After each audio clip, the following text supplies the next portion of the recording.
প্রিয় দর্শক, আপনার সংসারে এখন খুব কঠিন অভাবের সময় চলছে এবং এই অভাবের চাপ দিন দিন বেড়েই চলেছে, যেন কোনোভাবেই ছাড়ছে না।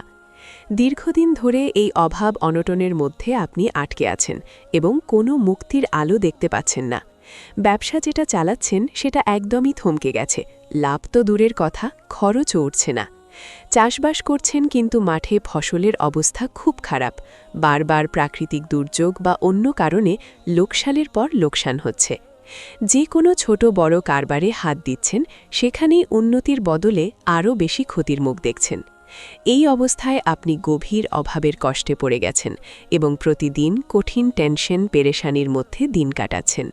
সংসার চালানো কঠিন হয়ে পড়েছে। কিভাবে উন্নতি আসবে, কিভাবে এই অভাব দূর হবে, এই চিন্তা আপনার মনকে খাওয়া শুরু করেছে। প্রিয় দর্শক, যদি আপনি সত্যি এই কঠিন অভাব অনটন থেকে বেরিয়ে আসতে চান, সংসারে সত্যিকারের উন্নতি নিয়ে আসতে চান, আপনার আয়ের পথগুলোকে খুলতে চান, ব্যবসায়, চাষে, কারবারে সব জায়গায় মহান রাব্বুল আলামিনের পক্ষ থেকে অফুরান্ত বরকত কল্যাণ লাভ করতে চান, তাহলে বিশ্বনবী সাল্লাল্লাহু আলাইহি ওয়াসাল্লাম যে অসাধারণ দোয়াটি শিখিয়েছেন, সেটি আপনি মাত্র ৪১ বার পাঠ করুন। প্রিয় দর্শক, খুব আন্তরিকতার সাথে দিলের গভীর বিশ্বাস আর পূর্ণ ইয়াকিন নিয়ে যদি এই দোয়াটি পড়তে পারেন, তাহলে ইনশাআল্লাহ আপনি বিশ্বাস রাখুন। বিশ্বনবী সাল্লাল্লাহু আলাইহি ওয়াসাল্লামের দেওয়া এই দোয়ার উপর সম্পূর্ণ ভরসা রাখুন। ইনশাআল্লাহ আপনার অভাবের কষ্ট সব দূর হয়ে যাবে। আপনার সংসারকে আপনি নিজের ইচ্ছা মতো সাজাতে পারবেন এবং সেটা হয়ে উঠবে সত্যিকারের সুখময় ঘর। আল্লাহ রাব্বুল আলামিন শুধু টাকা পয়সা দিয়ে আপনাকে ভরিয়ে দেবেন না, বরং আপনার যা সম্পদ থাকবে সেখানে প্রচুর বরকত দান করবেন। সংসারে যে সুকুন, শান্তি, প্রশান্তি আল্লাহ পাক চান, সেটাও তিনি আপনাকে দান করে দেবেন। বলুন সুবহানাল্লাহ। কারণ শুধু টাকা পয়সা থাকলেই তো জীবন সুখে শান্তিতে কাটে না।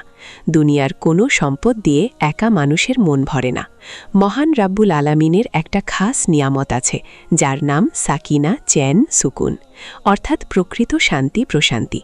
আল্লাহ পাক বলেছেন, এই শান্তি প্রশান্তি তিনি কোনো দৌলতে রাখেননি, কোনো সম্পদে রাখেননি। আল্লাহ পাক বলছেন, এই নিয়ামত তিনি নিজের কাছে রেখেছেন। যাকে তিনি ভালোবাসেন তাকেই তিনি এই সাকিনা দান করেন এবং চ্যান সুকুন দিয়ে তার মনকে ভরিয়ে দেন। আর যাকে ভালো না বাসেন তাকে এই নিয়ামত থেকে বঞ্চিত করে দেন। প্রিয় দর্শক, মনে রাখবেন, মহান রাব্বুল আলামিন এই নিয়ামত তাকেই দেন যে তার দরবারে যায়, দোয়া করে, আল্লাহ পাককে বেশি বেশি স্মরণ করে। কারণ পবিত্র কুরআনুল কারীমের সূরা রাদের আয়াত নম্বর ২৮-এ আল্লাহ পাক বলেছেন, বিসমিল্লাহির রহমানির রাহিম, আল্লাযীনা আমানু ওয়া তাতমাইন্নু কুলুবুহুম বিযিকরিল্লাহ, আলা বিযিকরিল্লাহি তাতমাইন্নুল কুলুব। আল্লাহ পাক বলছেন, যারা ঈমান এনেছে তাদের দিল শুধু আল্লাহর জিকিরে প্রশান্ত হয়। বলুন সুবহানাল্লাহ। তো প্রিয় দর্শক, মহান রাব্বুল আলামিন এই নিয়ামত দিয়েও আপনাকে সমৃদ্ধ করে দেবেন। বলুন সুবহানাল্লাহ। প্রিয় দর্শক, এই দোয়াটি যখন আপনি নিয়মিত পড়া শুরু করবেন, তখন আপনার জীবনে ধীরে ধীরে পরিবর্তন আসতে শুরু করবে, যা আগে কল্পনাও করেননি। ব্যবসায় যেখানে আগে শুধু লোকসান হতো, সেখানে এখন ছোট ছোট লাভের সুযোগ দেখা যাবে এবং সেগুলো বাড়তে থাকবে। চাষের জমিতে যেখানে ফসল কম হতো বা নষ্ট হয়ে যেত, সেখানে আল্লাহ পাক বরকত দিয়ে ফসলের পরিমাণ বাড়িয়ে দেবেন। আপনার আয়ের রাস্তাগুলো একে একে খুলতে শুরু করবে এবং অপ্রত্যাশিত জায়গা থেকে রিজিক আসতে থাকবে। কিন্তু এই সব কিছুর জন্য সবচেয়ে বেশি দরকার হল দিলের গভীর আন্তরিকতা এবং পূর্ণ বিশ্বাস। আপনি যদি শুধু যান্ত্রিকভাবে পড়েন আর মনে মনে সন্দেহ রাখেন, তাহলে ফল পেতে দেরি হতে পারে। তাই প্রতিবার পড়ার সময় মনে করুন, এটা রাসূলুল্লাহ সাল্লাল্লাহু আলাইহি ওয়াসাল্লামের নিজের মুখ থেকে শেখানো দোয়া এবং এর মধ্যে আল্লাহ পাকের বিশেষ রহমত লুকিয়ে আছে। প্রিয় দর্শক, এই দোয়া পড়ার ফলে আপনার ঘরে শান্তির পরিবেশ ফিরে আসবে। যে ঝগড়া ঝামেলা ছিল সেগুলো কমে যাবে। পরিবারের সবাই একে অপরের প্রতি আরও স্নেহশীল হয়ে উঠবে। ঘরের ভিতর যে টেনশনের মেঘ ছিল, সেটা সরে গিয়ে প্রশান্তির আলো ছড়িয়ে পড়বে। আল্লাহ পাক আপনার ঘরে সাকিনা নাজিল করবেন, যা কোনো দুনিয়ার জিনিস দিয়ে কেনা যায় না। এই সাকিনা পেলে মানুষের মন সব পরিস্থিতিতে শান্ত থাকে। কঠিন সমস্যা এলেও মন ভেঙে পড়ে না। প্রিয় দর্শক, এই দুয়ার বরকতে আল্লাহ পাক আপনাকে সঠিক পথে অটল রাখবেন। আপনি আর কখনো গোমরাহ হবেন না। শয়তান যতই ওয়াসওয়াসা দিক, আপনার মনে সেটা ঢুকতে পারবে না। আপনি শিরক বেদাতের মতো জঘন্য গুনাহ থেকে দূরে থাকবেন। আল্লাহ পাক আপনাকে ইস্তেকামাতের নেয়ামত দান করবেন, যাতে আপনি সারা জীবন সিরাতুল মুস্তাকিমের উপর থাকেন। বলুন সুবহানাল্লাহ। প্রিয় দর্শক, আমরা নিজেরা ঈমানকে বাঁচাতে পারি না যদি আল্লাহ পাক সাহায্য না করেন। কিন্তু এই দোয়া পড়লে আল্লাহ পাক আপনার ঈমান আমলকে হেফাজত করবেন, আপনাকে হেদায়েতের উপর কায়েম রাখবেন। এটা খুব বড় দৌলত। অনেক মানুষ দুনিয়ায় সব পেয়েও হেদায়েত পান না। বিশ্বনবী সাল্লাল্লাহু আলাইহি ওয়াসাল্লামের প্রাণপ্রিয় চাচা আবু তালিবও হেদায়েত পাননি, যদিও নবীজি তাকে খুব ভালোবাসতেন। কিন্তু আল্লাহ পাক আমাদেরকে হেদায়েত দান করেছেন। এই দোয়া পড়লে মৃত্যু পর্যন্ত হেদায়েতের উপর থাকবেন, ফলে পরকালের জীবনও সুন্দর হবে। আমরা জান্নাতুল ফেরদাউস লাভ করব ইনশাআল্লাহ। আল্লাহ পাকের নুসরাত সাহায্য আমাদের উপর থাকবে। বলুন সুবহানাল্লাহ। এই দোয়ার বরকতে আপনার জীবনের সমস্ত গুনাহ মাফ হয়ে যাবে। আপনি পাপ মুক্ত হয়ে যাবেন। কেয়ামতের ময়দানে যারা জাহান্নামের দিকে যাবে তারা গুনাহের কারণে যাবে, কিন্তু তারা দুনিয়ায় ক্ষমা চায়নি।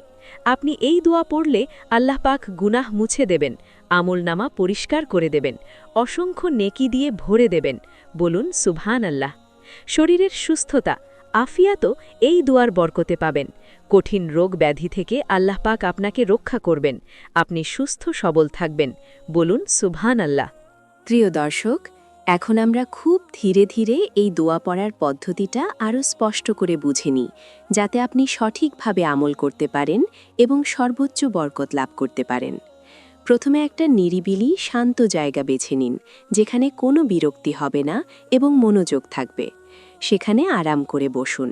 তারপর যদি অজু না থাকে, তাহলে খুব ভালোভাবে অজু করে নিন। অজু শেষ হলে একবার পূর্ণ কালেমায় তাইয়েবা পড়ুন। আশহাদু আল্লা ইলাহা ইল্লাল্লাহু ওয়া আশহাদু আন্না মুহাম্মাদান আবদুহু ওয়া রাসূলুহু। এতে আল্লাহ পাক জান্নাতের দরজাগুলো খুলে দেবেন। বলুন সুবহানাল্লাহ। এরপর 3 বার ইস্তেগফার পড়ুন। আস্তাগফিরুল্লাহাল আযীম আল্লাযী লা ইলাহা ইল্লা হুয়াল হাইয়ুল কাইয়্যুম ওয়া আতুবু ইলাইহি, অথবা সাধারণ আস্তাগফিরুল্লাহ 3 বার। প্রতিবার পড়ার সময় জীবনের সব গুনাহের জন্য লজ্জা অনুভব করুন এবং আন্তরিকভাবে তওবা করুন। এরপর বিশ্বনবী সাল্লাল্লাহু আলাইহি ওয়াসাল্লামের উপর দরুদ শরীফ পড়ুন। দরুদে ইব্রাহিম।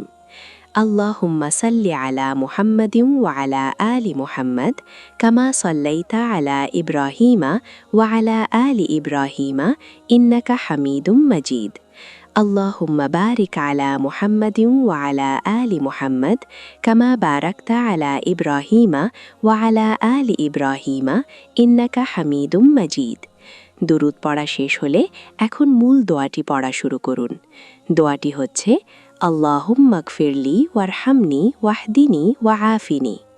এই দোয়াটি কমপক্ষে 41 বার পড়ুন। চাইলে আরও বেশি পড়তে পারেন, কোনো সমস্যা নেই।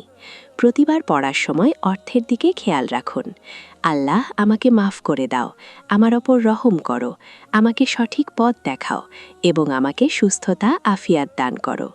মনোযোগ দিয়ে ধীরে ধীরে পড়ুন। ইনশাআল্লাহ এতে আপনার দুনিয়া পরকালে সব অবস্থা সুন্দর হয়ে যাবে। দুনিয়ার জীবন আনন্দময় সুখময় হবে এবং পরকালে মুক্তি লাভ করবেন। প্রিয় দর্শক, দোয়া পড়া শেষে হাত তুলে আল্লাহ পাকের কাছে আরও দোয়া করুন, যেন তিনি আমাদের সবাইকে এই দোয়া নিয়মিত পড়ার তৌফিক দেন এবং আমাদের জীবনকে বরকতময় করেন। সকলে মিলে বলুন আমিন সুম্মা আমিন। কমেন্ট বক্সে আমিন লিখে দিন। ভিডিও ভালো লাগলে লাইক করে দিন, শেয়ার করে দিন, যাতে অন্যরাও উপকৃত হয়। সকলে ভালো থাকুন, সুস্থ থাকুন। আসসালামু আলাইকুম ওয়া রাহমাতুল্লাহি ওয়া বারাকাতুহু।